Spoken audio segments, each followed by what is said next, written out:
మన తండ్రిన దేవునుడియు ప్రభువైన యేసుక్రీస్తునుడియు కృపయు సమాధానమును మీకు కలుగునుగాక. ఆమేన్. దయచేసి అందరు కూర్చునండి. లూకాసు వార్త 8వ అధ్యాయము 4వ వచనాన్ని మరొకసారి చదువుకుందాం. బహుజన సమూహము కూడి ప్రతి పట్టణము నుండి ఆయన వద్దకు వచ్చుచూ ఉండగా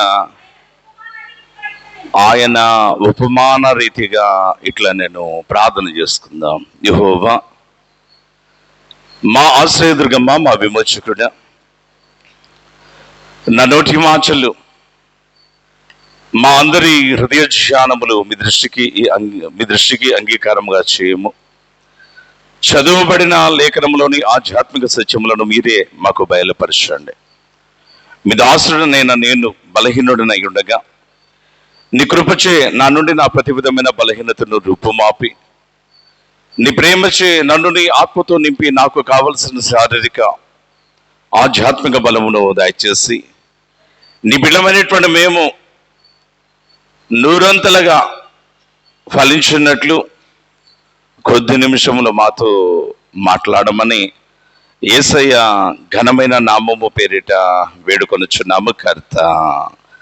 ఆమేన్. క్రీస్తునందు ప్రియులారా, ఈ శ్రేష్టమైనటువంటి దినమున మనం చదువుకొనిన ఈ 2 లేఖనములో నుండి కొన్ని ఆధ్యాత్మిక సత్యములు కొద్ది నిమిషాలు ధ్యానం చేసే ప్రయత్నం చేద్దామనే మాట తెలియజేయచ్చు. చూడండి, 8వ అధ్యాయం లూకాసు వార్త 4వ వచనంలో సువార్తికుడు రాస్తూ అంటాడు కదా, బహుజన సమూహము ఆదిగా చూసినట్లయితే ప్రతి పట్టణము నుండి ఆయన వద్దకు వచ్చుచూ ఉండగా అనే మాట తెలియజేస్తూ ఉంటాను. చూడగలం. గమనించండి, ప్రభువునందు ప్రియమైనటువంటి వాళ్ళారా, ఈ శ్రేష్టమైనటువంటి సమయంలో సువార్తికుడు అయినటువంటి లూకా మాత్రమే కాదు, కానీ సువార్తికుడు అయినటువంటి మత్తయి కావచ్చు, మార్కు కావచ్చు, ఆయా వ్యక్తులైనటువంటి వారు యేసుక్రీస్తు యొక్క ఔన్నత్యం గురించి తెలియజేసినటువంటి మాట కనుక జ్ఞాపకం చేస్తూ అయితే బహుజన సమూహము, ఈ బహుజన సమూహం అనేటువంటి భాషలో ఏమేమి దాగున్నది అనేటువంటిది కనుక జ్ఞాపకం చేస్తే అనేక మతాలకు సంబంధించినటువంటి వారి సంస్కృతులు, సాంప్రదాయాల్లో ఆయా స్థితిగతులకు సంబంధించినటువంటి అనేకులు అనేటువంటి మాటను తెలియజేయచ్చు ఉండటానికి జ్ఞాపకం చేసుకోవచ్చు. చూడండి, ప్రభువునందు ప్రేమించినటువంటి వాళ్ళ ఇన్ని రకాలైనటువంటి ప్రజలైనటువంటి వారు ఈ యేసు అనేటువంటి ఈయన వద్దకు రావడానికి గల ప్రధానమైనటువంటి కారణం అనేటువంటిది ఏంటి అనేటువంటిది కనుక జ్ఞాపకం చేసుకో అయితే ఆయన శాస్త్రుల వలె, అధికారుల వలె కాకుండా, పరిశీల వలె కాకుండా అధికారం కలిగినటువంటి వాని వలె వారికి బోధించుచు ఉండెను. ఆయన బోధకు గనక జ్ఞాపకం చేసుకులైతే మిక్కిలి ఆశ్చర్యపడిరి అనేటువంటి వాచను తెలియజేయచ్చు ఉండటానికి జ్ఞాపకం చేసుకోవచ్చు. అంత మాత్రమే కాకుండా క్రీస్తు ప్రేమనిచ్చుకునే వాళ్ళ ఆయన చేసినటువంటి అద్భుతాలను బట్టి, ఆశ్చర్యకరమైనటువంటి స్థితిగతులను బట్టి ఇంకా గనక జ్ఞాపకం చేసుకులైతే చనిపోయినటువంటి వారిని లేపినటువంటి విధానమును బట్టి, ఆయన చేసినటువంటి స్వస్థతలను బట్టి, క్రీస్తు యేసు యొక్క నామం అనేటువంటిది కనుక జ్ఞాపకం చేస్తే ఆయా ప్రాంతములు, ఆయా పశ్చిమములు అనేటువంటివి వ్యాపించినటువంటి విధానాన్ని బట్టి కనుక జ్ఞాపకం చేసినట్లయితే యేసయ్య ఎక్కడ ఉన్నాడని తెలిస్తే అక్కడగా గనక జ్ఞాపకం చేస్తే ప్రజలైనటువంటి వారు తండోపతండలుగా గనక జ్ఞాపకం చేసినట్లయితే గుమిగూడుతూ ఉండటాన్ని మనందరము ఎరిగినటువంటి వారమే అనే మాట తెలియజేస్తూ ఉండాలి. చాలా సంవత్సరాల క్రితం, దరిదాపు ఒక 7-10 సంవత్సరాల క్రితం నారాకోడూరు దగ్గర కనుక జ్ఞాపకం చేస్తే ఒక ఈత చెట్టు అదిగా ఉదయం అయ్యేసరికి అలా వంగిపోతుంది, పడుకుంటుంది, రాత్రి అయ్యేసరికి అని చూసుకులైతే అలా లేచి నిలబడుతుంది అనేటువంటి కథనాలు అనేటువంటిది ప్రచురితమైన. అయితే ప్రభువునందు ప్రేమించినటువంటి వాళ్ళ దాన్ని చూస్తానికి కనుక చూసినట్లయితే ప్రజలైనటువంటి వారు కనుక చూస్తే 100 కిలోమీటర్ల దూరం నుండి కనుక చూసినట్లయితే నారాకోడూరు అనేటువంటిది వచ్చిన వారుగా మనము ఎరిగిన వారమే అనే మాట తెలియజేస్తుండొచ్చు. ఇదంతా ఒకేతైతే ప్రభువునందు ప్రేమించినటువంటి వాళ్ళ దానికి పూజలు చేసేటువంటి వారు, దానికి చూస్తే మరొక రీతిగా అనేకమైనటువంటి కార్యక్రమాలు జరిగించేటువంటి వారు మరికొందరు అయితే ఈ వింతేంటి అనేటువంటి దాన్ని బట్టి అక్కడ ఉన్నటువంటి జ్ఞానులు అనేటువంటి వారు చేసిన పని కనుక చూసినట్లయితే దీని అంతటికే కారణం ఏంటంటే అది కనుక చూస్తే వేరు వ్యవస్థ అనేటువంటిది అబ్నార్మల్ గా ఉన్నటువంటి విధానాన్ని బట్టి ఇలా జరుగుతుంది. కానీ ఇందులో మహత్యం లేదు, అద్భుతం లేదు, మరొక భూత శక్తి కానీ దైవశక్తి గారిని లేదు అనేటువంటి మాట అనేటువంటిది తేల్చిన వారుగా ఉంటూ ఉంటారని జ్ఞాపకం చేసుకోవచ్చు. అంటే ప్రజలైనటువంటి వారి యొక్క మనస్తత్వాలు, ప్రజలైనటువంటి వారి యొక్క ఆలోచనలు అనేటువంటివి ఎలా తయారైనవి అనేటువంటిది కనుక జ్ఞాపకం చేసుకున్నైతే అది కనుక చూస్తే ఇక్కడ స్వస్థతలు జరుగుతున్నాయి అంటుంటే అక్కడికి వెళ్ళిపోతున్నారు, ఇక్కడ భాషల్లో మాట్లాడుతున్నారు అంటుంటే అక్కడికి వెళ్ళిపోతున్నారు, ఇక్కడ నూనె అమ్ముతున్నారు అంటుంటే అక్కడికి వెళ్ళిపోతూ ఉన్నారు, ఇక్కడ కర్చీఫ్లు అమ్ముతున్నారు అంటుంటే అక్కడికి వెళ్ళిపోతూ ఉంటానికి జ్ఞాపకం చేసుకోవచ్చు. అయితే నాదురైనటువంటి యేసయ్య పరిశుద్ధ సువార్తల్లో తెలియచేసినటువంటి ఒక ఖచ్చితమైనటువంటి మాట ఏంటి అనేటువంటిది కనుక జ్ఞాపకం చేస్తే, ఇదిగో క్రీస్తు ఇక్కడ ఉన్నాడు అక్కడ ఉన్నాడు అని మీతో ఎవరైనా చెప్పిన యెడల మీరు తొందరపడాల్సినటువంటి ఆవశ్యకత అనేటువంటిది లేదు అనేటువంటి మాట తెలియజేస్తూ ఉంటాను. చూడగలం కారణం ఏంటంటే క్రీస్తు ప్రేమినటువంటి వాళ్ళ అదిగా ఆయన ఔన్నత్యం గురించి అదిగా పరిశుద్ధ గ్రంథం ఏం చెప్తుందంటే, ఎక్కడ 2-3 నా నామం పేరిట కూడి ఉంటారో అక్కడ నేనుంటాను అనేటువంటి మాటను తెలియజేసి ఉండడానికి జ్ఞాపకం చేసుకోవచ్చు. అది ఈ సత్యాన్ని మర్చిపోయినటువంటి మనం చేసినటువంటి పని కనుక జ్ఞాపకం చేస్తుంటే, just for the physical benefits, భౌతికపరమైనటువంటి ఈ శారీరక పరమైనటువంటి అదిగా చూస్తే లాభాల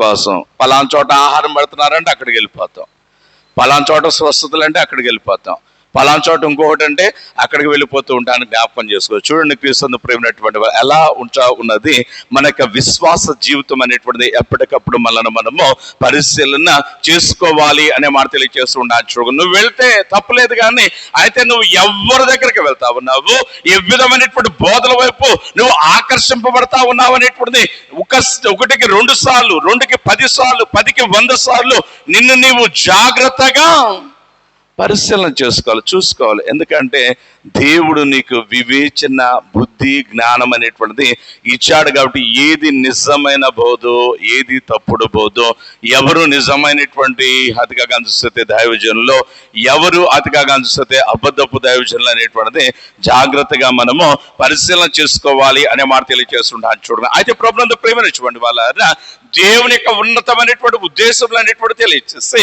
అదిగా పాపం నుండి మానవులు అనేటువంటి వారికి విడుదల, విమోచన అనేటువంటిది కలుగజేయడానికి నాదుడైనటువంటి యేసయ్య ఈ లోకానికి వచ్చి యేసయ్య చేయించినటువంటి పని కనుక జ్ఞాపకం చేసుకున్నైతే ప్రజలకు సువార్తను బోధిస్తా ఉన్నాడు, అక్కడ కలిగినటువంటి వారికి స్వస్థతలు జరిగిస్తా ఉన్నాడు, ప్రజలను విశ్వాసమందు బలపరచు నిమిత్తమే అద్భుతాలు, ఆశ్చర్యాలు అనేటువంటి జరిగిస్తా ఉన్నాడు. దీన్ని బట్టి కనుక జ్ఞాపకం చేస్తే క్రీస్తు యేసు యొక్క నామం అనేటువంటిది చాలా ఘనంగా అదిగా కనిపిస్తే ఆయా ప్రాంతాలు, పట్టణాలు అనేటువంటిది ప్రచురితమైనది అనే మాటను మనం ఎరిగిన వారమే అనే మాట తెలియజేస్తున్నారు. కాబట్టి ప్రియులారా, ఎక్కడ యేసయ్య ఉంటే అక్కడికి ప్రజలు తండోపతండలుగా వస్తా ఉన్నారు. ఒకానొక దినాన ఇలాగే ప్రజలైనటువంటి వారు ఎవరు అంటే బహుజన సమూహము ఆయన దగ్గర కనుక చూసినట్లయితే విస్తారంగా వచ్చారు అనే మాట తెలియజేస్తుండొచ్చు. ఈ సంఘటన గురించి, ఈ సన్నివేశం గురించి కేవలం సువార్తికుడు అనేటువంటి లూకా మాత్రమే కాదు కానీ మత్తయి కూడా తెలియజేస్తూ ఉంటాడు.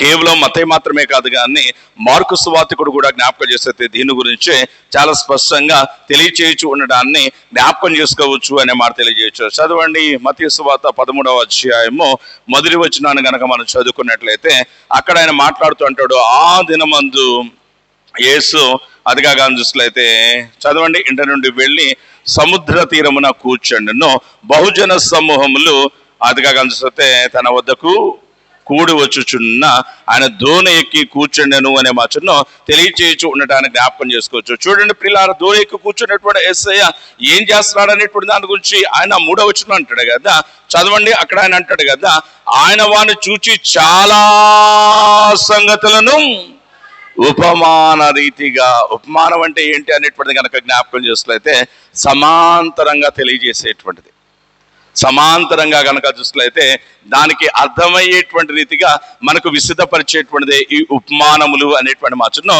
తెలియజేయచ్చు ఉండడానికి జ్ఞాపకం చేసుకోవచ్చు. పైపెచ్చు ఆయన అంటాడు కదా, ఆయన అనేకులు ఆయన వద్దకు కూడి వచ్చుచున్నందున ఆయన వారికి చాలా అంటాడండి ప్రియులారా.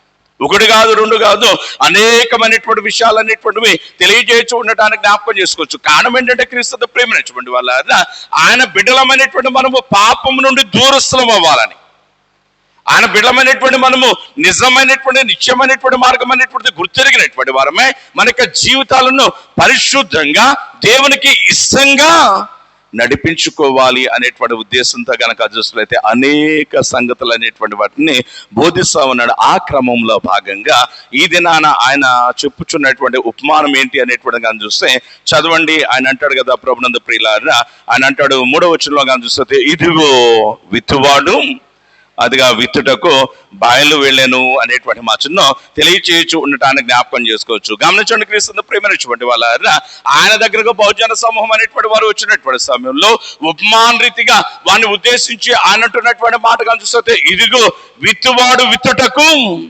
బయలుదేరాను అనేటువంటి మాట తెలియజేస్తుంటాను. చూడగలను ఎప్పుడైతే బయలుదేరాడో ప్రియులారా, చదవండి మత్తయి సువార్త 13వ అధ్యాయము 4వ వచనం కనుక చదువుకున్నట్లయితే అక్కడ గ్రంథకర్త రాస్తూ అంటాడు, ఆయన విత్తుచూ ఉండగా కొన్ని విత్తనములో త్రోవ పక్కన పడెను అనే మాటను తెలియజేస్తుంటాను. చూడగలను 5వ వచనం చూడండి, ఆయన విత్తుచూ ఉండగా కొన్ని కనుక చూస్తే మన్ను లేని రాతి నేలను పడెను అనే మాట తెలియజేస్తున్నాను. చూడగలను 7వ వచనం చూడండి, అన్నట్టు కదా కొన్ని ముండ్ల పొదలలో పడెను అనే మాట తెలియజేస్తున్నాను. చూడగలను 8వ వచనం చూడండి, అన్నట్టు కదా కొన్ని మంచు నేలను పడెను అనేటువంటి మాటను తెలియచేయచ్చు ఉండడానికి జ్ఞాపకం చేసుకోవచ్చు. గమనించండి, క్రీస్తు ప్రేమించుకోండి వాళ్ళ ఈ శ్రేష్టమైనటువంటి నాదుడైనటువంటి యేసయ్య తెలియజేస్తున్నటువంటి ఉపమానం కనుక జ్ఞాపకం చేస్తే, ఓ ప్రజలారా, మీరు నేను చెప్పుచున్నటువంటి ఈ సంగతి జాగ్రత్తగా వినండి అంటూ ఆయన అంటున్నాడు కదా, ఇదిగో విత్తువాడు విత్తనములు పట్టుకుని విత్తుటకు బయలు వెళ్ళను. వ్యవసాయకుడు తన యొక్క పొలం అనేటువంటి దానిలో శ్రేష్టమైనటువంటి ధాన్యం అనేటువంటి సమృద్ధిగా పండాలి అనేటువంటి ఉద్దేశం కలిగినటువంటి వాడే విత్తనములు అనేటువంటి పట్టుకుని బయలుదేరాడు. ఆయన విత్తుచూ ఉండగా విత్తనాలు ఎక్కడ పడ్డవట? అదిగా త్రోవ పక్కన పడ్డవట, మన్ను లేని చోట పడ్డవట, ముండ్ల పొదల్లో పడ్డవట, మంచి నెల పడ్డవి అనే మాట తెలియజేస్తూ ఉంటాను. జ్ఞాపకం, మనందరం దరిదాపు వ్యవసాయం గురించిన అనుభవం కలిగినటువంటి వారమే. మీకే మీ నాయన కనుక చూసినట్లయితే కొన్ని వరి విత్తనాలు ఇచ్చి వడ్ల గింజలు ఇచ్చి, రే బిడ్డ నువ్వు వెళ్ళి పొలంలో విత్తనాలు చల్లరా అని అనుకోండి. విత్తనాలు తీసుకుని మనం కానీ చూస్తే చల్లుతున్న సమయంలో, విత్తేటువంటి సమయంలో కొన్ని విత్తనాలు అనేటువంటి త్రోవ పక్కన పడ్డాయి అనుకోండి, కొన్ని విత్తనాలు అనేటువంటి కలిసి మన్ను లేని చోట పడ్డావు అనుకోండి, కొన్ని విత్తనాలు అనేటువంటివి ముండ్ల పొదల్లో పడ్డావు అనుకోండి. అప్పుడు మా నాయన వచ్చేమంటాడు, అయ్యో వచ్చేమంటాడు, నా అయ్యే వ్యవసాయం నువ్వు ఎంత చక్కగా నేర్చుకున్నారా.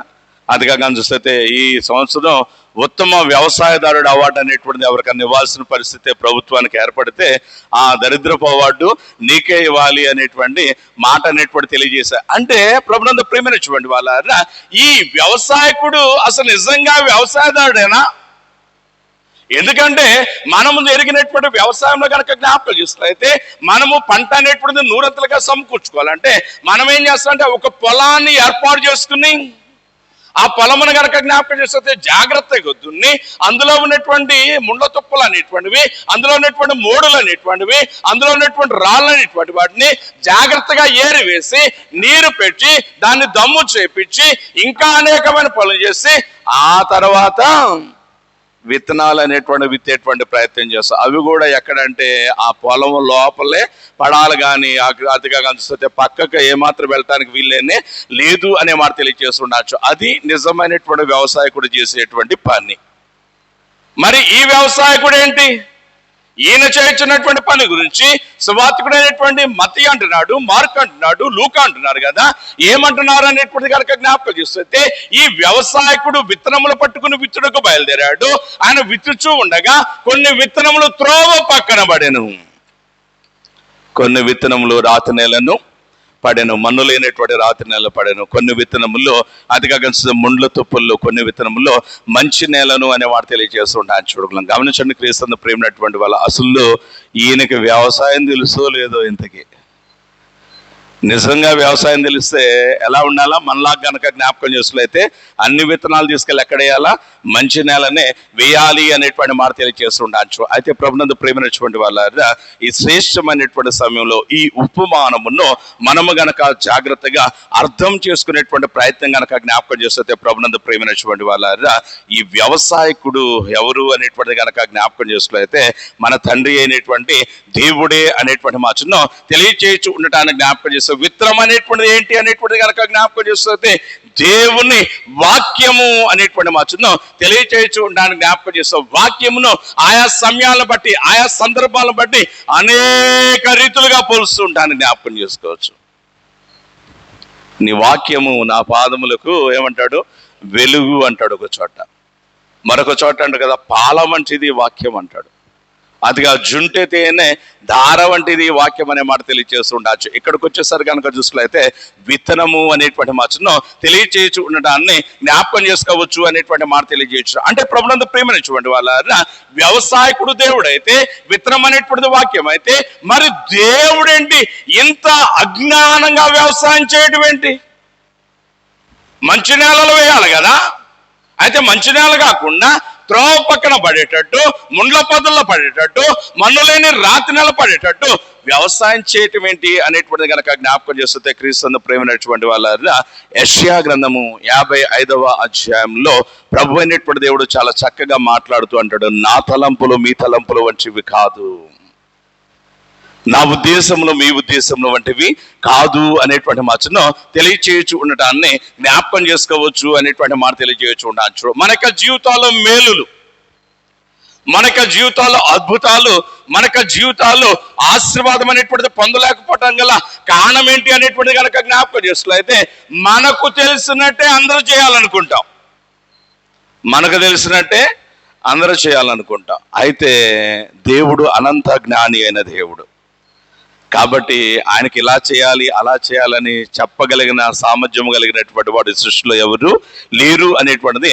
మనం జాగ్రత్తగా గురితెరగాలి అనేటువంటి మాటను తెలియచేస్తూ ఉండడానికి జ్ఞాపకం చేస్తాం. కాబట్టి ప్రియులారా, ఈ అనంత జ్ఞాని అనేటువంటి దేవుడు అదిగా కనుక జ్ఞాపకం చేస్తూ అయితే ఆకాశ మహాకాశముల కంటే ఉన్నతమైనటువంటి మహోన్నతమైనటువంటి ఆలోచన కలిగినటువంటి దేవుడు ఈ దినాన వ్యవసాయం మొదలు పెట్టాడు. ఆ వ్యవసాయంలో భాగంగా విత్తనాలు చల్లుతా ఉన్నాడు. ఆ విత్తనాలు ఎక్కడ చల్లుతున్నాడు అనేటువంటి కనుక జ్ఞాపకం చేసుకున్నైతే త్రోవ పక్కన రాతి నేలన ముండ్ల పొదల్లో మంచి నేలను అనే మాటను తెలియచేయచ్చు ఉండడానికి జ్ఞాపకం చేసుకోవచ్చు. ఎందుకంటే క్రీస్తు ప్రేమించినటువంటి వాళ్ళ ఈ శ్రేష్టమైనటువంటి 4 రకాలైన నేలల గురించి చెప్తా ఉన్నాడు. ఈ 4 రకాలైనటువంటి నేలలు అనేటువంటివి ఎవరికి సాదృశ్యంగా ఉన్నవి అనేటువంటిది కనుక జ్ఞాపకం చేస్తున్నైతే 4 రకాలైనటువంటి మనస్తత్వాలు కలిగిన వారికి సాదృశ్యంగా మనకు కనబడుతూ ఉండటాన్ని జ్ఞాపకం చేసుకోవచ్చు అనేటువంటి మాట తెలియజేయచ్చు. అంటే ప్రభునందు ప్రేమించినటువంటి వాళ్ళ 4 రకాలైనటువంటి హృదయాలు, ఆలోచనలు, స్థితిగతులు కలిగినటువంటి వారికి అదిగా సాదృశ్యంగా ఉంటే ఈ దినాన ఆయన మాట్లాడుతున్నటువంటి మాట కనుక చూసుకున్నైతే మనం ఏమంటామంటే మంచి నేలనే వ్యవసాయం చేయాలంటాం. అయితే ప్రియులారా, దేవుడు అన్నాడు కదా అలా కాదు, మంచి నేల చేయాల్సిందే. అయితే కాని నేల కూడా మనం విడిచిపెట్టడానికి వీల్లేనే లేదు. అదే కదా యోహాను సువార్తలో గనక జ్ఞాపకం చేస్తున్నైతే ఆయన అంటాడు, అతిగా గనక చూస్తే ఆయన తన స్వకీయుల వద్దకు వచ్చాను, అయితే వారు ఆయనను అంగీకరించలేదన్న తర్వాత ఆయన అంటాడు కదా కానీ చూస్తే తర్వాత భాగాలు ఆయన అంటాడు, ఈ దొడ్డివి కానీ వీరొక గొర్రెల మంద నాకు కలదు. నేను ఇజ్రాయేల్ రక్షణార్థం మాత్రమే కాదు సుమి, నేను ఎవరి కోసం వచ్చాను అనేటువంటి కనుక జ్ఞాపకం చేసుకోలేదే సర్వమానవాళ యొక్క రక్షణార్థమై. అదే కదా లూకా సువార్త 2వ అధ్యాయంలో కనుక జ్ఞాపకం చేసుకోలేతే దూత గబ్రియేలు మాట్లాడుతూ అంటాడు, ఇదిగో ప్రజలందరికీ కలుగు మహా సంతోషకరమైన శుభవర్తమానము. ప్రజలందరూ అనేటువంటి దానిలో ఎవరెవరు ఉన్నారంటే మంచి నేల ఉన్నవారు ఉన్నారు, రాతి నేల కలిగినటువంటి వారు ఉన్నారు, ముండ్ల తుప్పుల జీవితం కలిగిన వారు ఉన్నారు, అదిగా కనిపిస్తే త్రోవ పక్కన ఉన్నటువంటి జీవిత స్థితిగతులు కలిగిన వారు కూడా ఉన్నారు అనేటువంటి మాట తెలియజేయచ్చు. మీ దేవుడు అనేటువంటి యెహోవా కృప కలిగినటువంటి వాడు, దయ కలిగినటువంటి వాడు కదా. అంటే దయ కలిగినటువంటి దేవుడు కనుక చూసుకుంటే ఏ ఒక్కడు నశించడానికి ఇష్టం లేదు, ఏ ఒక్కడు నశించడం ఆయనకు ఇష్టం లేదు. అందుకే చూడండి, తిమోతికి ఒక ఉత్తరాన్ని రాస్తూ తాను రాసినటువంటి మొదటి పత్రికలో భక్త మహాశయుడు పౌలు 2వ అధ్యాయము 4వ వచనంలో దేవుని యొక్క ఉద్దేశం గురించి చాలా చక్కగా మాట్లాడుతూ ఉంటాడు. తిమోతికి రాసినటువంటి మొదటి పత్రిక 2వ అధ్యాయము 4వ వచనాన్ని గనక మనం చదువుకున్నట్లయితే ఆయన మాట్లాడుతూ అంటాడు కదా, చదువు తల్లి. ఆయన అక్కడ ఏమంటాడు? చదవండి.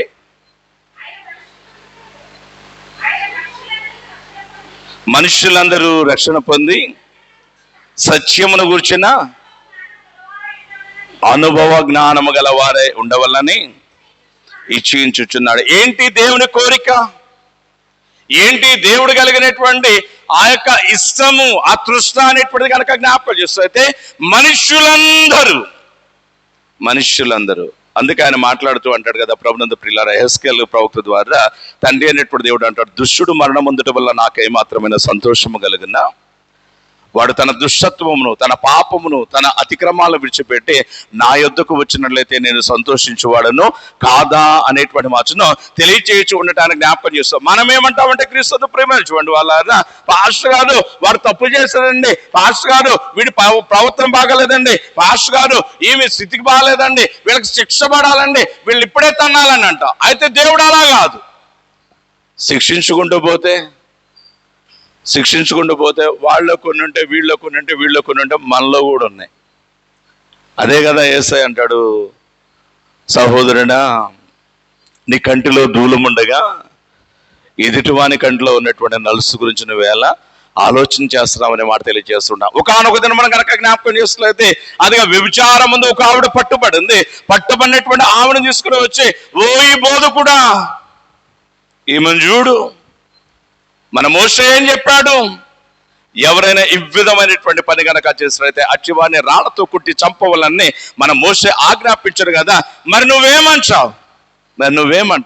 ఎస్, మోషే చెప్పిందే కరెక్ట్, అట్టాగే చేద్దామంటాను, నేను వేరే ఏమంటాను?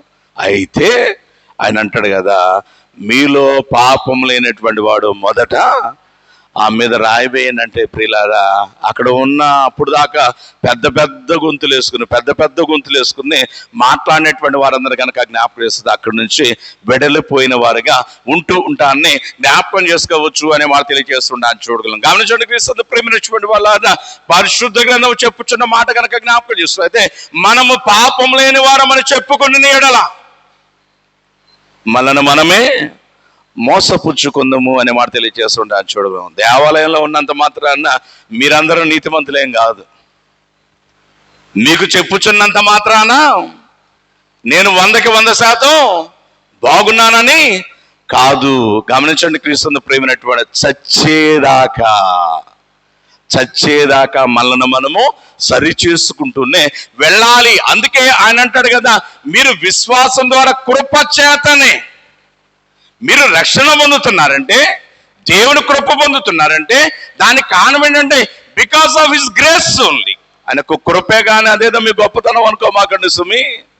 చాలా మంది చెప్తుంటారు, పాస్టర్ గారు రోజుకి 50 అధ్యాయాలు చదువుతున్నానండి, పాస్టర్ గారు నా మోకాళ్ళు మొత్తం కాయలు కలిసిపోయినాయండి, పాస్టర్ గారు అసలు నేను ప్రార్థన చేయడం మొదలు పెడితే అసలు ఆగనండి, ఎన్ని గంటలైనా కానీ ఇలాగే ఇవన్నీ అని అంటాడు. నా దృష్టికి మురికి గుడ్డల్లా కనపడుతుంది అన్నాడు. సహోదర ప్రేమలేని నీ ప్రార్థన ఎవరికి కావాలా? నీ ఇంటి పక్కన ఆకలితో బాధపడుతుంటుంటే అతకగా చూస్తే గుప్పెడన్న వాళ్ళకి అందించలేనటువంటి నీ ప్రార్థన ఎవడికి కావాలా? దేవుడికి అవసరం లేదు. గమనించండి, క్రీస్తు ప్రేమినటువంటి వాళ్ళ ఇవన్నీ పక్కన పెట్టి మనం ఏమనుకుంటున్నామంటే మనం నీతిమంతులు అనుకుంటున్నాం. అయితే క్రీస్తు ప్రేమినటువంటి వాళ్ళ పరిశుద్ధ గ్రంథం ఏముంటుందంటే అందరూ ఏకముగా త్రోవ తప్పి పనికి మాలిన వారైపోయారు, పాపంలో పడిపోయారు అనే మాటను తెలియజేస్తూ ఉండాలని జ్ఞాపకం చేసుకోవచ్చు. చూడండి, క్రీస్తు ప్రేమినటువంటి వాళ్ళ మనమైతే పక్షపాతం చూపుతాం, అయితే దేవుడు పక్షపాతము చూపువాడు కాదు. అందుకే ఆయన మాట్లాడుతూ అంటాడు కదా, ఆయన కృప, ఆయన ప్రేమ ఎంత ఘనమైనదో మీకు తెలుసా అంటూ సువార్తలో మాట్లాడుతుంటారు. సూర్యుడు ఉన్నాడు కదా, ఆ సూర్యుని యొక్క కాంతి, ఆ వెలుగు అనేటువంటిది నీతిమంతుల మీదను ఒకేలాగా ఉంటుందా లేదా? వర్షం ఉన్నది కదా, మంచి వాళ్ళ కోసమే ఒక రకంగా, చెడ్డ వాళ్ళ కోసం ఒక రకం ఉంటుందా? లేదు కదా. దేవుడు అంత ప్రేమ కలిగిన వాడు అనేటువంటి మాటను తెలియచేస్తూ ఉండటాన్ని జ్ఞాపకం చేసుకోవచ్చు అనే మాట తెలియచేస్తుంటాను చూడండి. కాబట్టి క్రీస్తును ప్రేమనిచ్చినటువంటి వాళ్ళ ఇంతటి ప్రేమ కలిగినటువంటి, ఎంతటి ప్రేమ అనేటువంటిది కనుక జ్ఞాపకం చేసుకున్నట్లయితే according to the book of Joel, యోవేలు గ్రంథంలో ఆయన ప్రేమ, ఆయన దయ, ఆయన కనికరం గురించి ప్రవక్త మాట్లాడుతూ అంటాడు కదా, నీ దేవుడైనటువంటి యెహోవా అత్యంత కరుణా వాత్సల్యము గల దేవుడు. అత్యంత, ఎంత అనేటువంటిది కనుక జ్ఞాపకం చేస్తే చెప్పలేనంత అనే వాడు తెలియజేస్తుంటాడు చూడగలం. నీ దేవుడు ఎంత ప్రేమ కలిగిన వాడు అనేటువంటిది కనుక జ్ఞాపకం చేస్తే ఆయన ప్రేమను వర్ణించడానికి ఈ లోకములో మాటలు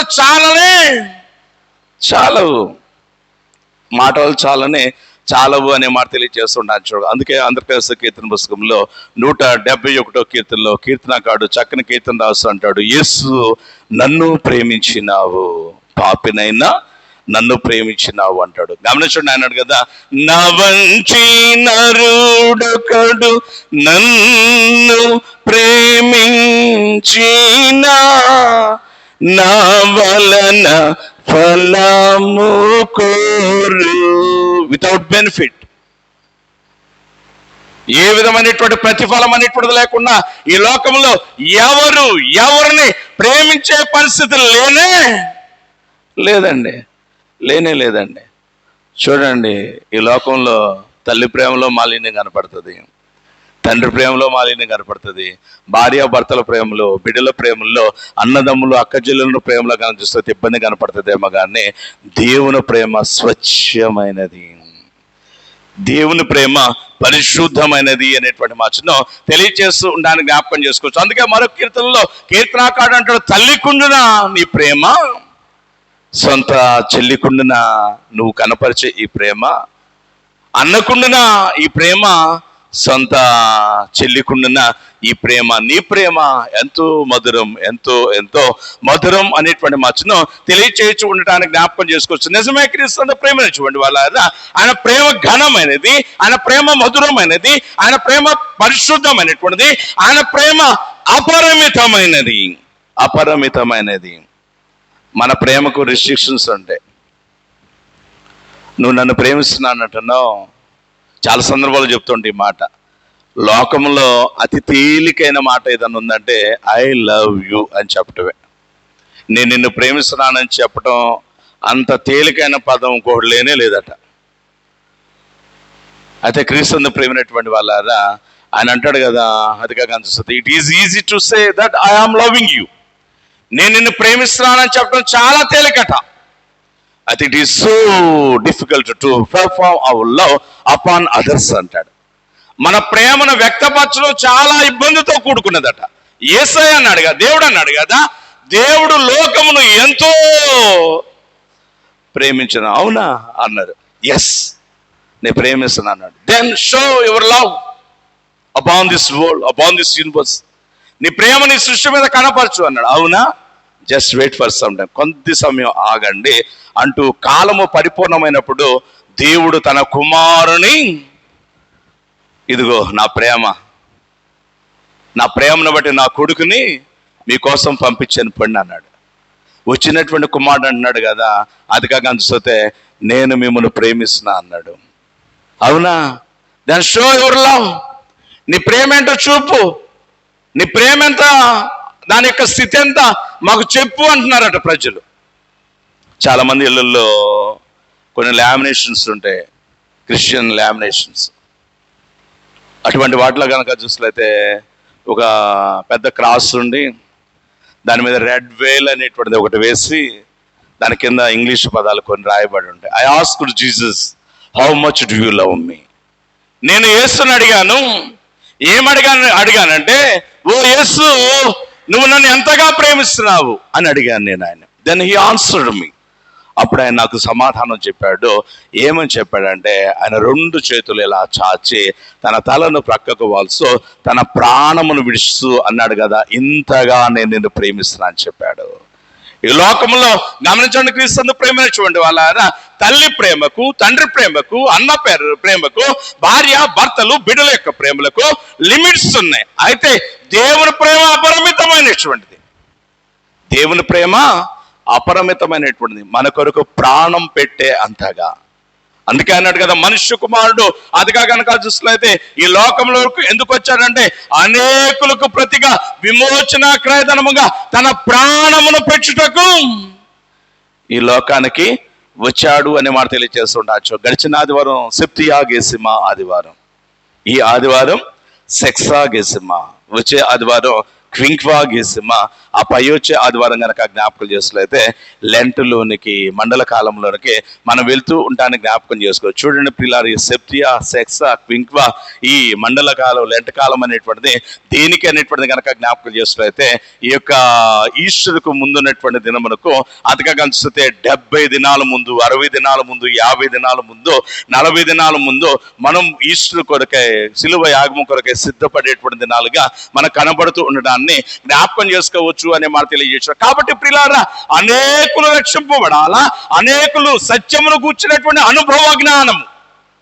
అట్టి అనుభవ జ్ఞానం నుండి ఆయా బంధకాల నుంచి విడుదల, విమోచన అనేటువంటిది పొందాలి అనేటువంటి ఇచ్చేయగలిగినటువంటి యేసయ్య ఈ దినాన ఆయన వద్దకు బహుజన సమూహము కూడిరాగా ఆయన ఉపమాన రీతిగా మాట్లాడుతున్నాడు కదా, ఇదిగో విత్తువాడు విత్తుటకు విత్తనములు పరుచుకుని బాయిలో వెళ్ళాను. ఆయన విత్తుచూ ఉండగా కొన్ని విత్తనములు త్రోవ పక్కన పడాను, కొన్ని విత్తనములు మన్ను లేని రాతి నేలను పడెను, కొన్ని ముళ్ళ తుప్పల్లో పడెను, కొన్ని మంచి నేలను పడెను అనేటువంటి మాటను తెలియజేస్తూ ఉండడాన్ని జ్ఞాపకం చేసుకోవచ్చు అనే మాట తెలియజేస్తూ ఏమని చెప్పుకున్నాం? విత్తనం అంటే ఏమనుకున్నాం? వాక్యం అని చెప్పుకున్నాం. ఇప్పుడు నేను మీకు వాక్యం చెప్తా ఉన్నాను. వాక్యం చెప్తున్నటువంటి సమయంలో కనుక చూసినట్లయితే ఈ 4 రకాలైన ప్రజలు ఎక్కడో వెతకాల్సిన వాళ్ళు ఇక్కడే ఉన్నాం.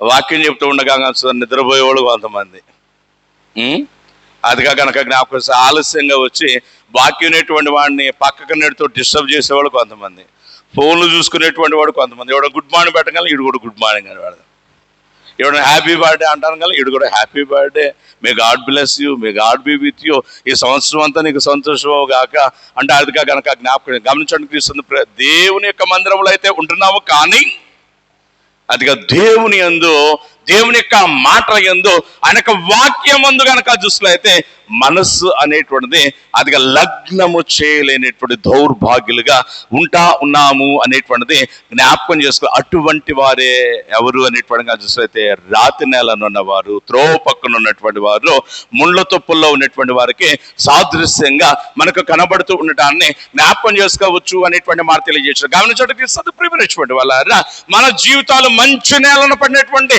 విత్తనాల వలె ఉండాలనేటువంటి ఉద్దేశంతో ప్రభు అయినటువంటి దేవుడు మాట్లాడుతున్నటువంటి మాట కనుక జ్ఞాపకం చేసినట్లయితే ఇన్ ద బుక్ ఆఫ్ ఎక్లీషియాస్టిక్స్ ప్రసంగి గ్రంథంలో ఆయన అంటాడు, యెహోవా మందిరమునకు వెళ్ళినప్పుడు మీ ప్రవర్తన జాగ్రత్తగా ఉండినట్లు చూచుకొనుము. పోలీస్ స్టేషన్కి వెళ్తున్నాం అనుకోండి, అక్కడ ఉన్న హోంగార్డు లేదంటే కానిస్టేబుల్ వచ్చి ఏం చేస్తాడు, మనం గబగబా వెళ్ళిపోతూ ఉంది అనుకోండి, ఏమంటాడు, బాబా మీ ఫోన్లన్నీ ఆడబెట్టండి, మీ ఫోన్లన్నీ ఆడబెట్టండి. గమనించండి క్రీస్తు ప్రేమినట్టు. మరి దేవుని మందిరానికి వస్తే మన ఫోన్లన్నీ రింగ్ అవుతాను ఉంటాయి. నీకు పట్టిన దరిద్రం పక్కన వాళ్ళకు కూడా ఆ రింగు కూడా కనుక జ్ఞాపకం చేస్తే అది రైలు కోతో లేదంటే ఏ గ్రామాలు తగలబడితే కాక సిలిండర్లు పేలితే కనుక ఎంత దరిద్రపు సౌండ్ వస్తుందో అంత సౌండ్ నీకు వినపడితే చాలు కదా, ఊరు మొత్తం వినపడాలి మన బడాయి, మన రింగ్ టోన్. గమనించండి క్రీస్తు ప్రేమినట్టు. ఎక్కడ అలా ఉంటున్నాం మనం? దేవుని మందిరంలో మనం ఎలా ఉండాలా? దేవుని మందిరంలో మనం ఎలా ఉంటున్నాం? దేవుని యొక్క నామ ఘనత కొరకై దేవుని యొక్క మందిరంలో మంచి మాటలు విని మన యొక్క జీవితాల్లో అవలంబించుకుని, మన జీవితాలు సరి చేసుకుని, మన కుటుంబాలను అభివృద్ధిలోనికి, ఆశీర్వాదంలో నడిపించుకోవడానికి కనీసం 2 గంటలు మన మొబైల్ని స్విచ్ ఆఫ్ చేయలేకపోతున్నా. ఇంకా నువ్వు దేవుని రాజ్యానికి ఎట్లా వారసుడు అవుతావండి? నువ్వేం దొంగతనాలు, వ్యభిచారాలు, నరహత్యలు ఇంకోటి దాకా అవసరంలా. దేవునికి ఆయన మందిరంలో ఎంత ప్రార్థిస్తున్నావు,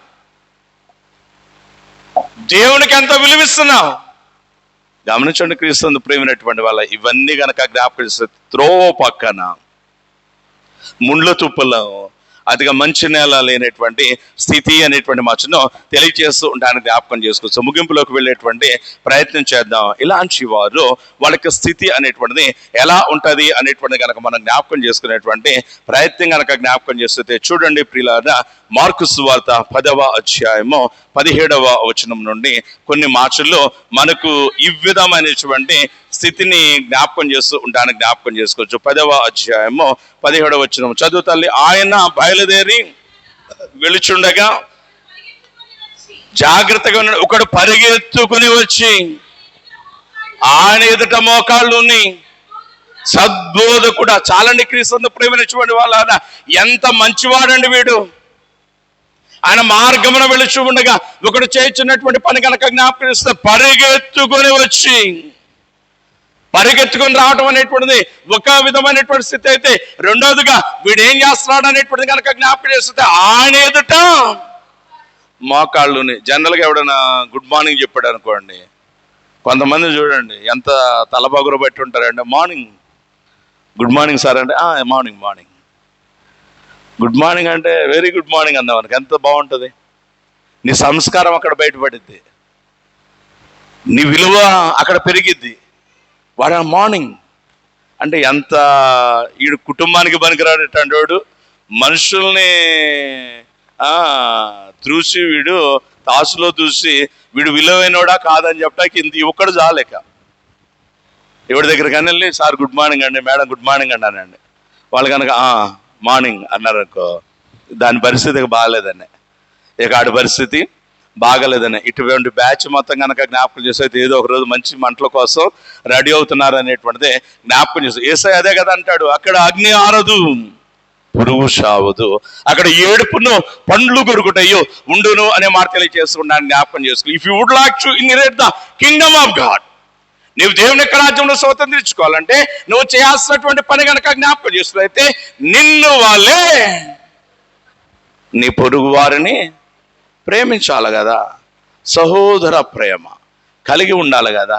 ఏది నీలో ఆ ప్రేమ, ఏది నీలో ఆ విధమైనటువంటి స్థితి అనేటువంటి మాటను తెలియజేయచ్చు ఉండడాన్ని జ్ఞాపకం చేసుకోవచ్చు అనే మాట తెలియజేయచ్చు. చూడండి క్రీస్తును ప్రేమించినటువంటి వాళ్ళ ఈ శ్రేష్టమైనటువంటి దినాన్ని కనుక గమనించినట్లయితే ఆయన అంటున్నటువంటి మాట కనుక చూసినట్లయితే, ఇదిగో కొన్ని విత్తనములు త్రోవ పక్కన కొన్ని విత్తనములు అతిగా కనుక జ్ఞాపకం చేసినట్లయితే మరొక చోట పడ్డవంటే వాటికి సాదృశ్యంగా అంటాడు. ఒకడు పరిగెత్తుకుంటా వచ్చాడట, ఆయన ఎదుట మోకాళ్ళు ఉన్నాడు అనే మాట తెలియజేస్తుంటా చూడు. ఇంకా ఏం చేశాడు, చాలా చక్కగా అన్నాడు, సద్బోధకుడా, ఓ గుడ్ టీచర్, ఓ మంచి బోధకుడా, ఓ మంచి గురువా అంటున్నాడు. అంటూ ఆయన అన్నాడు కదా, నన్ను నూరంతలుగా దీవించు, పక్కల వాళ్ళ ఆస్తులన్నీ నా దగ్గరకు వచ్చేటట్టు చేయని ఆయన అల్లా. ఆయన అన్నాడు కదా, నిత్య జీవమునకు వాసుడకు నేనేం చేయాలి, what must I do to inherit the kingdom of God, దేవుని రాజ్యాన్ని ఆ మహాపరిశుద్ధ పట్టణానికి వాసన అవ్వాలంటే నేనేం చేయాలి అని అడుగుతా ఉన్నాడు. ఎంత మంచి కోరిక అండి, కోరిక. గమనించండి క్రీస్తు ప్రేమైనటువంటి వల్ల నేను ఏం చేయాలి అనేటువంటి మాటను అడుగుతూ ఉండటాన్ని జ్ఞాపకం చేస్తాను. తర్వాత చదువు తల్లి ఆయన అంటాడు కదా, ఎప్పుడైతే మాట అడిగాడో వెంటనే యేసయ్య అంటాడు కదా, చదువమ్మా, అతన్ని చూచి సద్పురుషుడు అని ఎలా చెప్పుచున్నావు అంటూ ఆయన కదా, ఒక పంచే దేవుని రాజ్యం నువ్వు చేరాలంటున్నావు కాబట్టి ఆజ్ఞలను గైకొనుము అన్నాడు, ఆజ్ఞలను గాయకొనం అన్నాడు. వెంటనే ఈ మాట ఎప్పుడైతే చెప్పాడో ఆయన కానీ చూస్తే క్వశ్చన్ పేపర్ లీక్ అయినోడికి వచ్చినంత సంతోషం వచ్చింది. బామ్మో ఇంకేదైనా చెబుతాడేమో అనుకున్నాను. ఈయన ఏం చెప్తున్నాడు, ఆజ్ఞలు గాయకొనం అంటున్నాడు. ఆజ్ఞలు నా బాల్యం నుండి గాయకొంటున్నాను కదా, అన్ని చక్కగా పాటిస్తున్నాను కదా, ఇంకేముంది, అయితే నేను వెళ్ళిపోయినట్టేనా అంటున్నాడు. అయితే ఆయన అన్నాడు, యేసు అతన్ని చూచి అతన్ని ప్రేమించి మాట్లాడుతూ అంట కదా, ఎస్ బాగుంది, అసలు దగ్గరికి వచ్చేసేసో నువ్వు అడుగునేటువంటిది లోపల పెట్టడమే ఆలస్యం అంటూ ఆయన అంటాడు, నీకు ఒక్కచి కొదువుగా ఉన్నది కాబట్టి ఆ ఒక్క విషయంలో కూడా నువ్వు జాగ్రత్తగా ఉండంటాడు. ఏంటి ఆ కొదువా? నన్ను ఏం చేయమంటావు అది కూడా చెప్పు అంటుంటే ఆయన అంట కదా, ఒక పని చేయి, నీ ఆస్తిని అమ్మి పేదలకు ఇచ్చి నీ వచ్చి నన్ను వెంబడించు అనేటువంటి మచ్చను తెలియచేస్తూ ఉండటానికి జ్ఞాపకం చేసుకోవచ్చు. గమనించండి క్రీస్తు ప్రేమైనటువంటి వాళ్ళు, because of our foolishness in this world, ఈ లోకంలో పడిపోయి లోకంలో ఉన్నటువంటి అజ్ఞానాన్ని బట్టి మనం ఏమనుకుంటున్నామంటే డబ్బులు ఉండటమే నిజమైన ఐశ్వర్యం అనుకుంటున్నాం, అధికారం ఉండటమే నిజమైనటువంటి ఘనత అనుకుంటున్నాం, వెనకాల జనాలు మంది మార్బలాలు ఉండటమే నిజమైన బలం అనుకుంటున్నాం. క్రీస్తు ప్రేమించినటువంటి వాళ్ళ నిజమైన ఐశ్వర్యం, నిజమైన బలం, నిజమైన ఘనత డబ్బులు ఉండటం కాదు, వెనకాల మంది జనాలు ఉండటం కాదు, అధికారాలు ఉండటం కాదు, మన వెనకాల మన ముందర మనలో దేవుడు ఉండటమే నిజమైన ఐశ్వర్యం.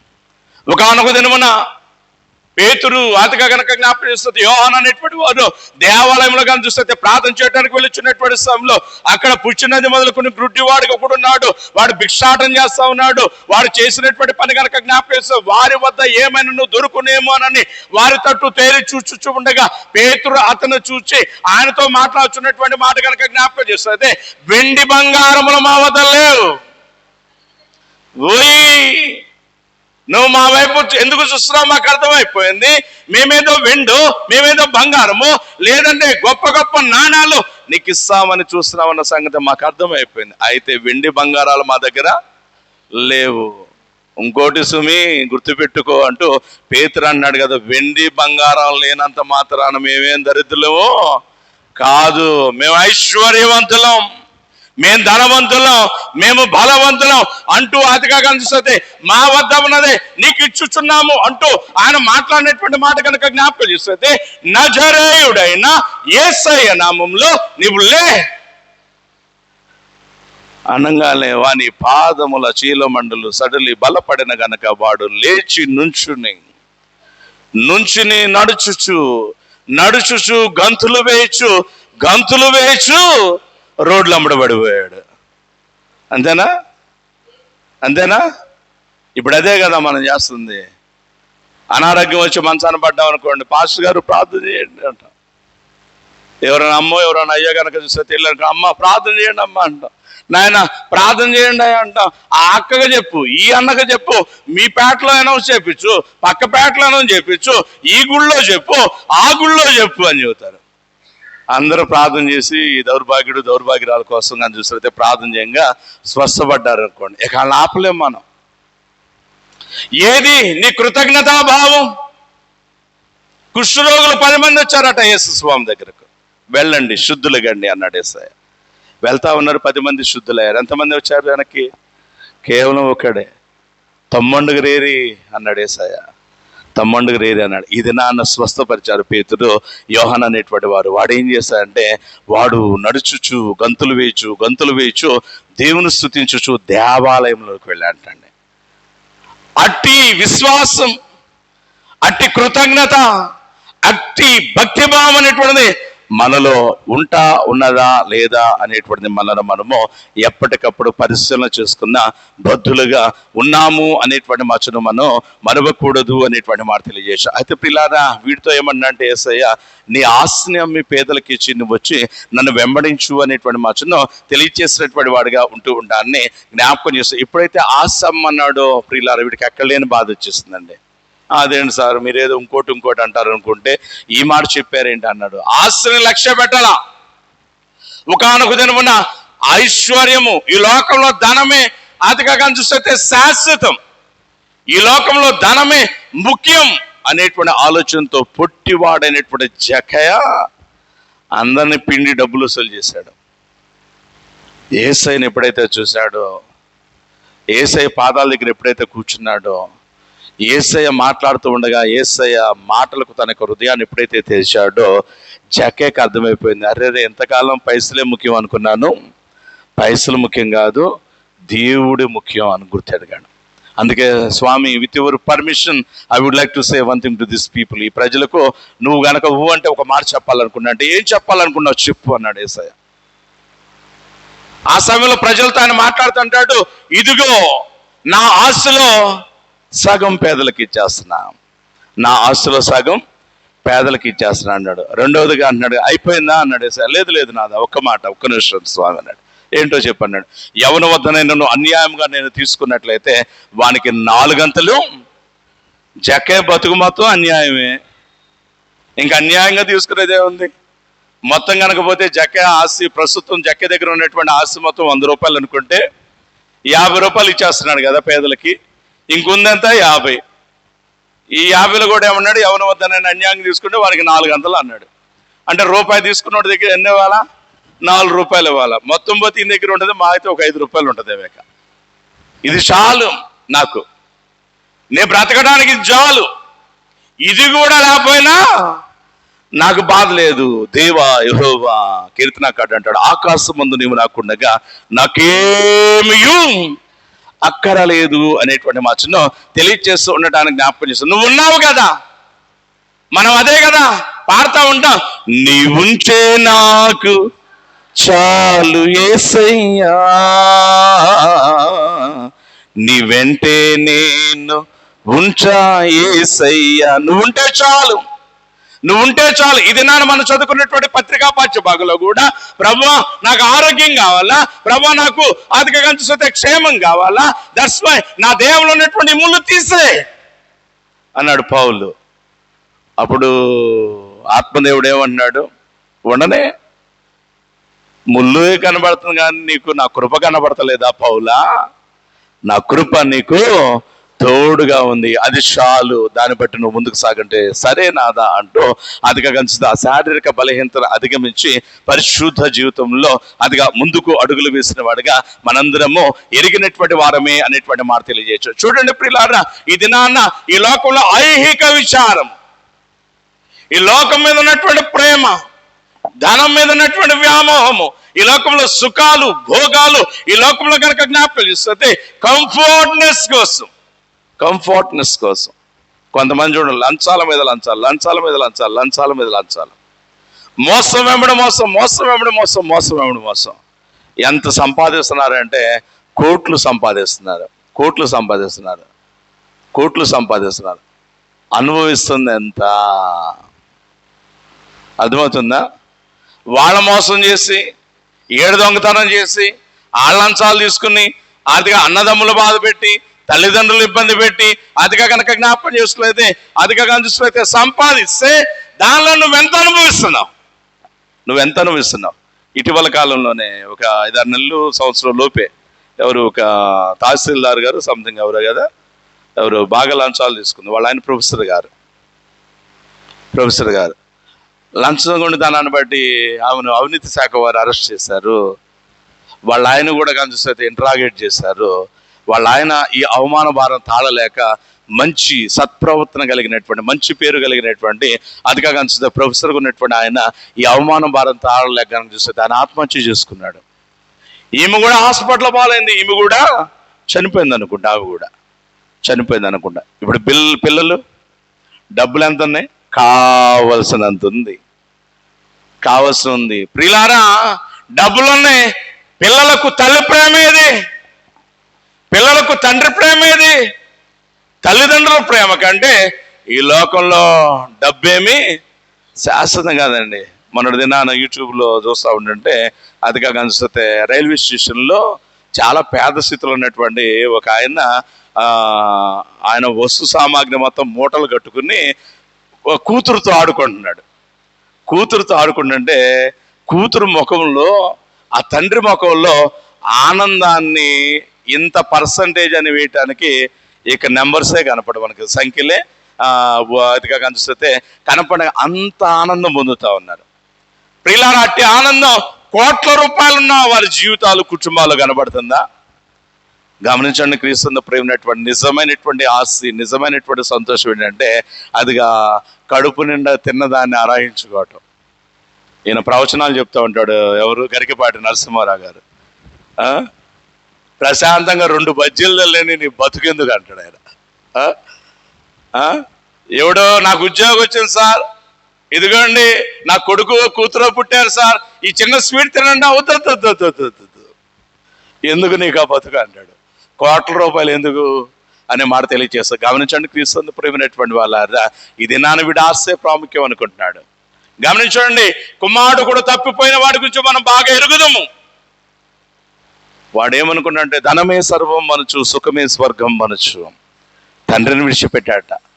ఈ లోకంలో సుఖాలు, ఈ లోకంలో సంతోషాలే స్థిరము నిత్యము అనేటువంటి వెర్రితనాన్ని బట్టి కనుక జ్ఞాపకం చేస్తే తండ్రిని విడిచిపెట్టాట. మొత్తం నాశనం అయిపోయింది, మొత్తం పోయింది. ప్రభునందు ప్రేమైనటువంటి వాళ్ళారా, ఇప్పుడు దేహి అంటూ తిరిగి వాళ్ళ తండ్రి తట్టు చూస్తూ ఉండటానికి జ్ఞాపకం చేస్తూ ఇక్కడ వీడు కూడా అనుకున్నాడు కదా ధనమే శాశ్వతం అనుకున్నాడు అండి.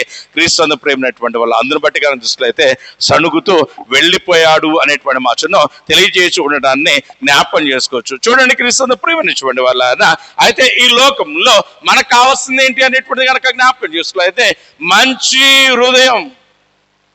అదిగా కనుక చూసినట్లయితే ఆ మంచి హృదయం అంటే ఏంటి అనేటువంటిది కనుక జ్ఞాపకం చేసినట్లయితే దేవుని యొక్క మాటకు లోబడి దేవుని యొక్క వాక్యాన్ని బదిలపరుచుకుని వాక్యానుసారంగా ముందుకు సాగే జీవితము, మనస్సు అనేటువంటిది కావాలి అనేటువంటి మాట తెలియజేస్తూ ఉండాలి. చూడుకున్నాం. అయితే క్రీస్తు ప్రేమైనటువంటి వాళ్ళ ఈ లోకంలో మనం ఏం చేస్తున్నాం అనేటువంటిది కనుక జ్ఞాపకం చేస్తే సుఖాలకు,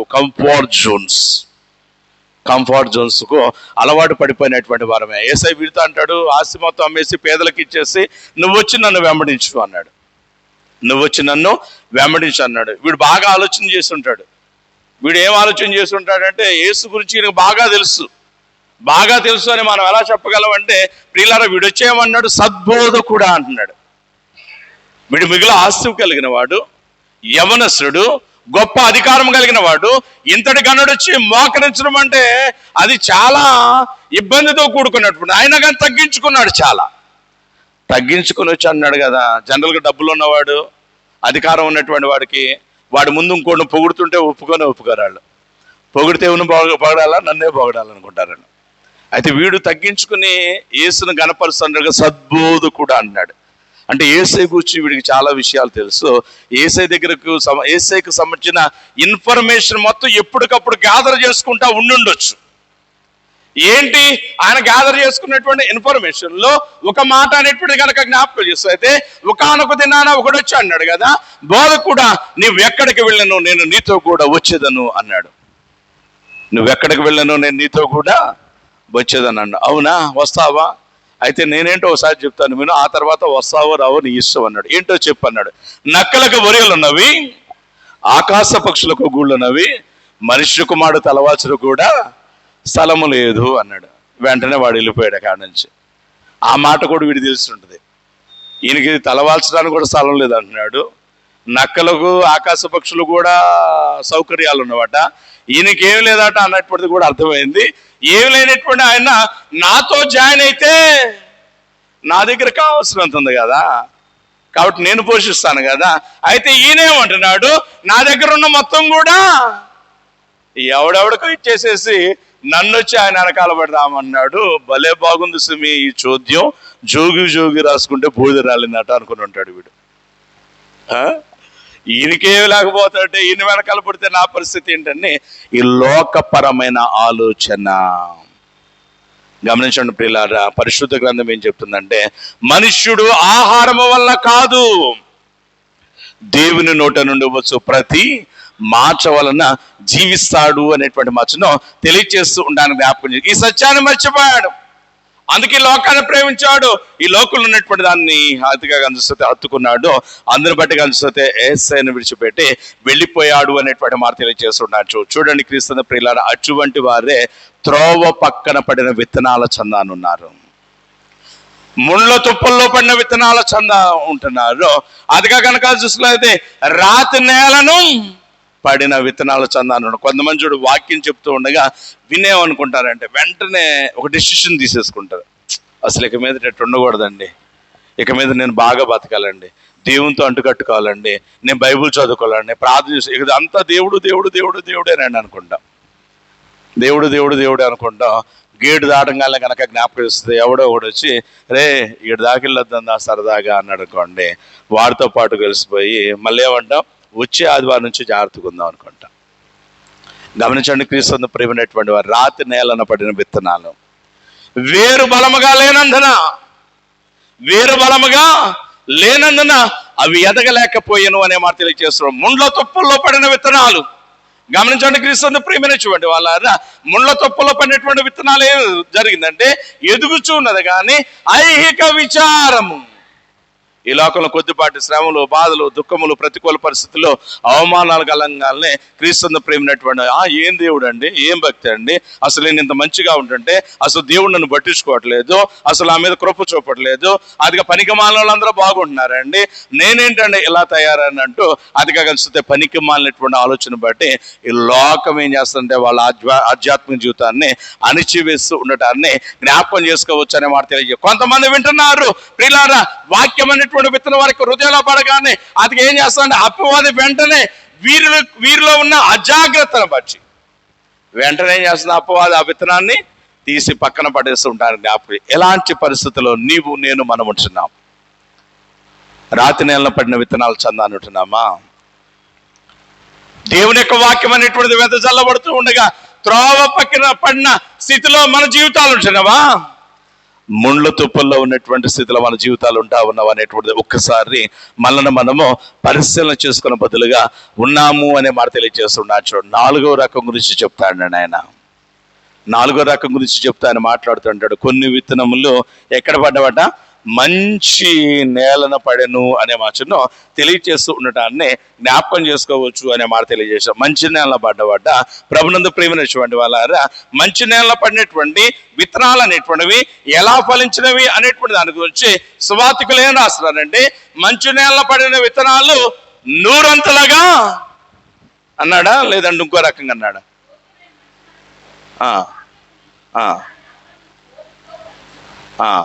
ఎలా ఫలించారట? ఓపిక ఎలా ఎంతగా ఫలించారట? 100%, 100 30 అంటాడు, 60 అంటాడు, 100 అన్నాడు కదా. ఈ 30, 60, 100 ఫలించిన వీళ్ళందరూ ఏ నేల మీద పడ్డారు? మరి ఇదేంటండి? మంచి నేల కదా, మంచి నేల కదా. మంచి నేల పడిన వాళ్ళందరూ 100 ఫలించాలిగా, ఏమా? అవునా కాదా? మంచి నేలనే పడ్డారు. అయితే మంచి నేల పడిన వాళ్ళు కూడా తారతమ్యాలు ఉన్నవన్నమాట. ఒకే తరగతి గదిలో ఉంటారు విద్యార్థులు. పంతులమ్మ గారు ఒక్కొక్క విద్యార్థికి ఒక్కొక్క రకంగా పాఠాలు చెబుతారా? అందరికీ ఒకటే కదా చెప్పేది. అయితే కొంతమందికి 100కి 100 మార్కులు వస్తాయి, కొంతమంది కనుక చూస్తే 100కి 35 మార్కులు వస్తాయి, కొంతమంది కనుక జ్ఞాపకం చేస్తే 60, 70, 80 వస్తాయి. ఏంటంటే వాళ్ళు వినుటలో కనపరిచిన ఆసక్తిని బట్టి, వినిన దానిని ప్రాక్టీస్ చేసిన విధానమును బట్టి వారి స్టేజీ, వారి ర్యాంక్స్ అనేటువంటిది నిర్ణయింపబడుతూ ఎలాగైతే ఉన్నావో క్రీస్తు ప్రేమైనటువంటి వాళ్ళు అందరూ మంచి నేలనే ఉన్నారు. యేసుస్వామి చూడండి, శిష్యులు ఎంతమంది? 12. 12లో కూడా 3 ప్రత్యేకపరిచాడు. ఎవరు? పేతురు, యాకోబు, యోహాను. ఇంపార్టెంట్ ఇష్యూస్ ఏమైనా వచ్చినప్పుడు యేసయ్య ఏం చేస్తాడు? వీళ్ళ 3 వెంట పెట్టుకుని పోయాడు. మన దినాన రూపాంతరపు అనుభవం జ్ఞాపకం చేసుకున్నాం. రూపాంతరపు కొండ మీదకు 12 మంది పోయారా? లేదు. పేతురు, యాకోబు, యోహానులతో కలిసి ఆయన రూపాంతరపు కొండకు వెళ్ళాను. అక్కడ మోషే, ఏలియా ఆతిగా చూస్తే కనబడెను అనే మాటను తెలియచేస్తున్న గెత్సమనే వనంలోనికి శిష్యులందరూ వెళ్ళారా లేదా? గెత్సమనే వనంలోకి అందరూ అయితే వెళ్ళారు, కానీ అతిగా చూస్తే ఈ 3 తీసుకుని కొంత దూరం తీసుకుపోయాడు. మీరు ఎక్కడ ఉండి నా కొరకు ప్రార్థన చేయండి. గమనించండి, క్రీస్తు ప్రేమైనటువంటి వాళ్ళ ఏ సర్కిల్లో మనం ఉంటున్నాం అర్థమవుతుందా? అంటే శిష్యులు 12 మంది ఉన్నారు, ఆయన పొలంలోనే ఉన్నారు, అందరూ రక్షింపబడిన వారే. అయితే ఈ రక్షింపబడిన వాళ్ళు కూడా ముఖ్యమైన వారు 3 శిష్యులు కనబడుతున్నారు. గమనించండి ప్రియులారా, దాని గురించి అంటాడు 30, 60, 100 అనే భాషను తెలియచేస్తుంటాను. జ్ఞాపకం చేస్తాం మనం ఎలా ఫలించాలి అనేటువంటిది కనుక జ్ఞాపకం చేస్తాం. 100 మనం 30 కాదు. తరగతి గదిలో పంతులమ్మ గారు పిల్లలు చెప్తున్నాడు కదా, రే చిన్న నీకు 35, 40 మార్క్స్ వస్తున్నాయి, ఇది చాలదు నీకు, నువ్వు మరింతగా కష్టపడాలా.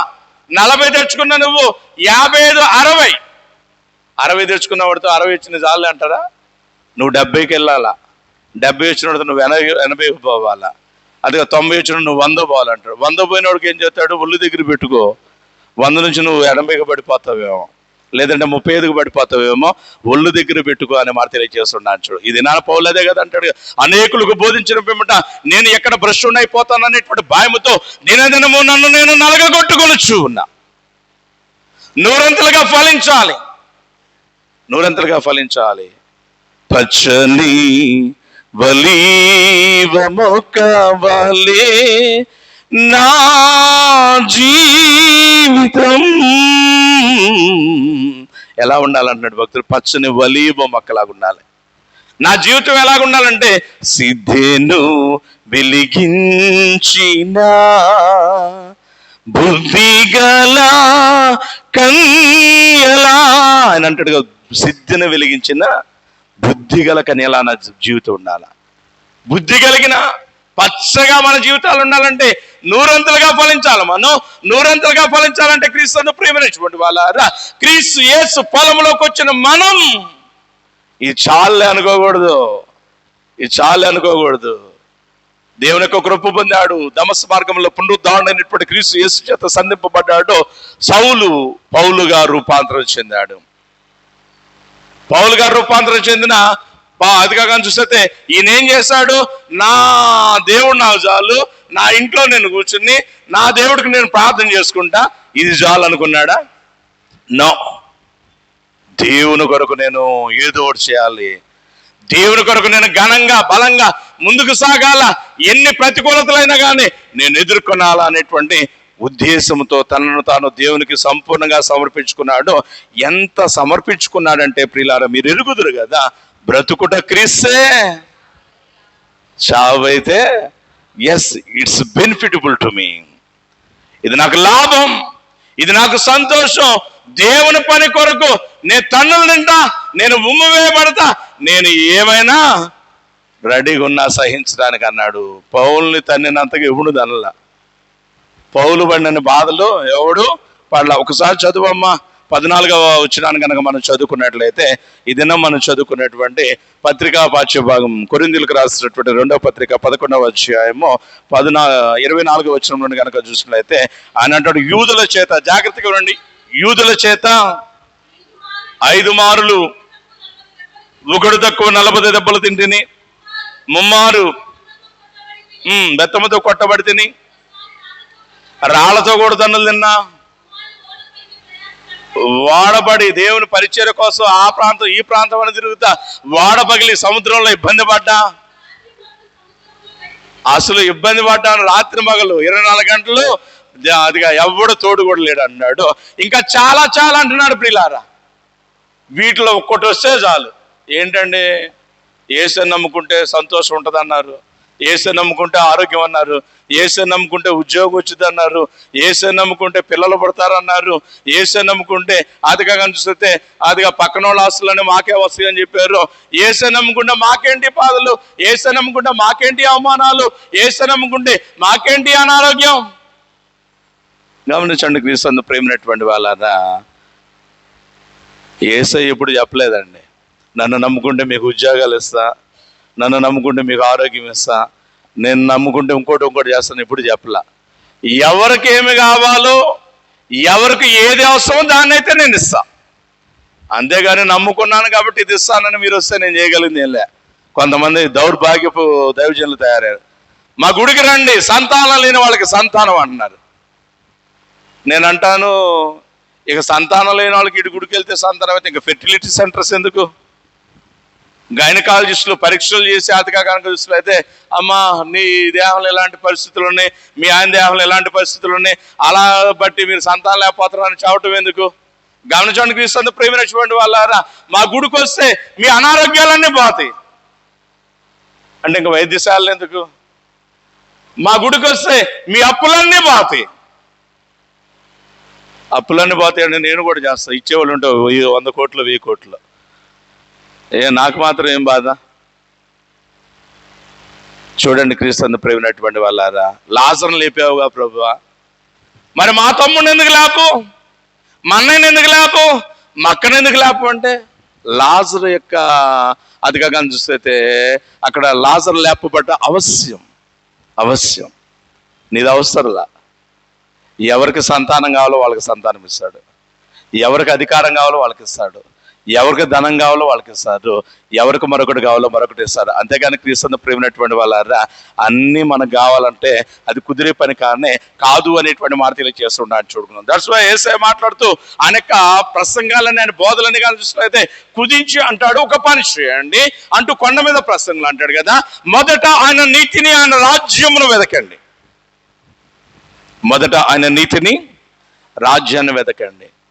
ఆయన నీతిని ఆయన రాజ్యాన్ని వెతికేటువంటి క్రమంలో మీకు అనుకున్నవన్నీ కావాలంటే మీరు చేయాల్సినటువంటి పని కనుక జ్ఞాపకం చేసినట్లయితే ఆయన కొరకు ప్రయాసపడండి.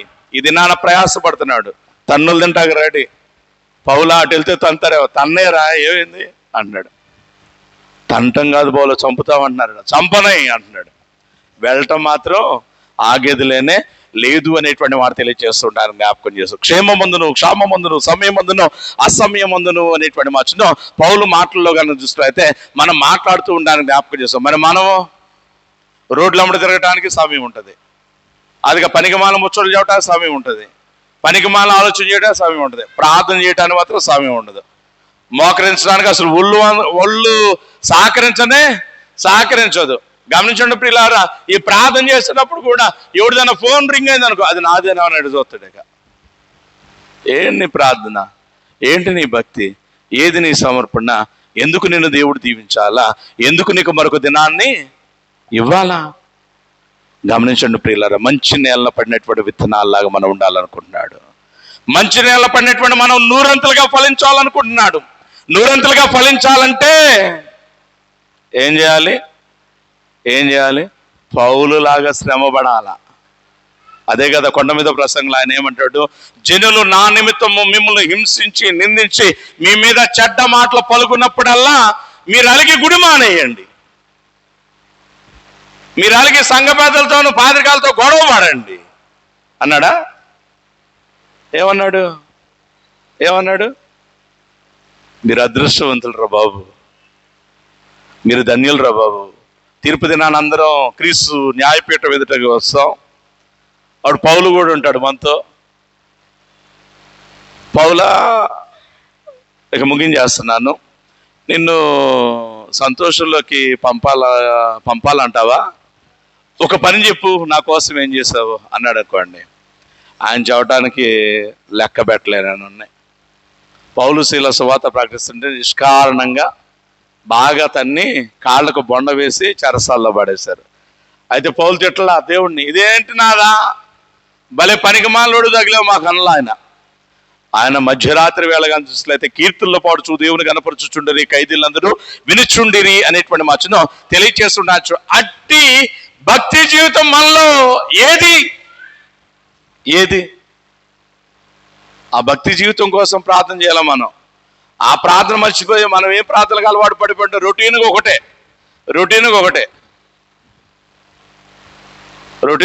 ప్రార్థన. ఏంటి ఆ ప్రార్థన? నన్ను దీవించు, నా భర్తను దీవించు, నా భార్యను దీవించు, నా పిల్లలను దీవించు, నా బరిగొడ్లు దీవించు, మా పొలాలను దీవించు, మా స్థలాలను దీవించు.